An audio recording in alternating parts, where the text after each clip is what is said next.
என்னோட ஊர் வந்து பாத்தீங்கன்னா தேனி மாவட்டத்தில் சுருளி ஃபால்ஸ் பக்கத்தில் இருக்கிற ஒரு அழகிய கிராமம். அந்த ஊர் பேர் வந்து கருணாக்கு முத்தன்பட்டி. போஸ்ட் ஆஃபீஸ் அப்படின்னு சொன்ன உடனே மலரும் நினைவுகள் வந்து அவ்வளவு கொட்டும். உறவுகளை நேசிக்கிறவங்களா இருக்கட்டும், நண்பர்களை நேசிக்கிறவங்களா இருக்கட்டும், யாரை நேசிக்கிறவங்களா இருந்தாலும் அந்த போஸ்ட் ஆஃபீஸ் தொடர்பு இல்லாம யாருமே வாழ்ந்திருக்க முடியாது. என்னதான் வந்து இப்ப டெக்னாலஜி வளர்ந்திருந்தாலும், என்னதான் நம்ம அட்வான்ஸ் டெக்னாலஜியை தொட்டிருந்தாலும், அந்த நினைவுகள் என்றது இன்னும் சுகமான ஒரு விஷயம்தான். ஒரு பொங்கல் தீபாவளின்னு வந்துட்டாலே ஓடி போய் வந்து கிரீட்டிங்ஸ் கார்டு வாங்கி நம்ம சொந்தக்காரங்க ஃப்ரெண்ட்ஷிப்போட அட்ரஸ் எல்லாம் தேடி எடுத்து அதில் போஸ்ட் ஆஃபீஸில் போய் அந்த ஸ்டாம்பை வாங்கி ஒட்டி எழுதி அந்த போஸ்ட் ஆஃபீஸ் கவருக்குள்ள ஒரு சொல்லுது அந்த பாக்ஸ்குள்ளே போகாது.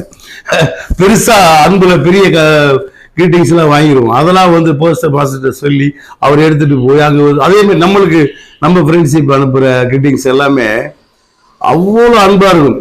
வீட்டில் வந்து அந்த பொங்கல் தீபாவளிக்கு அப்பா அம்மா எடுத்துற ட்ரெஸ்ஸை விட வர்ற கிரீட்டிங்ஸ் வந்து நம்மளுக்கு அவ்வளவு சந்தோஷத்தை கொடுக்கும்.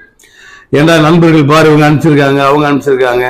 அதே மாதிரி ரொம்ப வருஷம் கழிச்சு ஒரு அன்பை ரெனிவல் பண்றதுக்கு ஒரு முக்கியமான காரணம் அந்த தபால் துறையில வந்து இந்த கிரீட்டிங்ஸ். நம்ம டெக்னாலஜி இப்படி தொட்டுட்டு இருக்கோமோ அதே மாதிரி அவங்களும் வந்து டெக்னாலஜியை தொட்டு நம்மளுக்கு சேவை செய்யறதுக்கான எல்லா விஷயங்களும் அவங்க பின்னோக்கி வந்துட்டு தான் இருக்காங்க. என்றும் எப்பொழுதுமே நம்மளுடன் பயணம் செய்து கொண்டிருக்கும் தபால் துறைக்கு மிகப்பெரிய வாழ்த்துக்களும் நன்றியும். வணக்கம்.